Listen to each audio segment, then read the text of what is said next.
మంత్రి కొండా సురేఖ చేసిన వ్యాఖ్యలతో సినీ ఇండస్ట్రీ ప్రముఖులంతా ఫుల్ ఫైర్లో ఉన్నారు. నాగార్జున ఫ్యామిలీతో పాటు సమంత, నాగచైతన్య విడాకులపై సురేఖ చేసిన కామెంట్స్ చిలికి గాలివానగా మారాయి. ఈ విషయంలో నాగార్జున కోర్టుకెళ్లారు కూడా. సురేఖపై పరువు నష్టం దావా వేశారు. ఇక ఇప్పుడు నాగార్జున చిన్న కుమారుడు హీరో అఖిల్ అక్కినేని సురేఖ కామెంట్స్పై ఓ రేంజ్లో ఫైర్ అయ్యారు.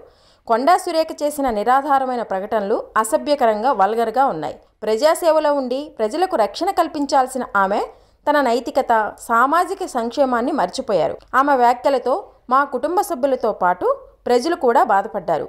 ఆమె స్వార్థపూరితంగా నడుచుకుంది. పొలిటికల్ వార్లో గెలవడానికి ఆమె తనకంటే చాలా ఉన్నతమైన విలువలు, సామాజిక అవగాహన ఉన్న అమాయక వ్యక్తులపై దాడి చేసి బలి పశువులను చేసింది. కుటుంబ సభ్యుడిగా, సినీ వర్గాల్లో సభ్యుడిగా నేను ఈ విషయంలో మౌనంగా ఉండను. మన సమాజంలో ఆమె లాంటి వాళ్లకు చోటు, గౌరవం లేదు. ఎవరూ సహించలేని ఆమె తీరు ఎప్పటికీ ఇది క్షమించబడదు అని స్ట్రాంగ్గా రియాక్ట్ అయ్యారు అఖిల్. మరోవైపు అక్కినేని అమల చేసిన ట్వీట్కి కూడా అఖిల్ స్పందించారు. అమ్మ, మీ ప్రతి మాటకు నేను మద్దతిస్తున్నాను. ఇలాంటి అర్థం లేని విషయంపై మీరు స్పందించాల్సి రావడం పట్ల విచారంగా ఉంది. కానీ కొన్నిసార్లు ఇలాంటి సామాజిక విద్రోహుల వ్యాఖ్యలపై రియాక్ట్ అవ్వడం తప్ప మనకు వేరే మార్గం లేదు అని కామెంట్ చేశారు అఖిల్. ఇప్పటికే టాలీవుడ్ ఇండస్ట్రీ మూకమ్మడిగా సురేఖ వ్యాఖ్యలను ఖండించింది.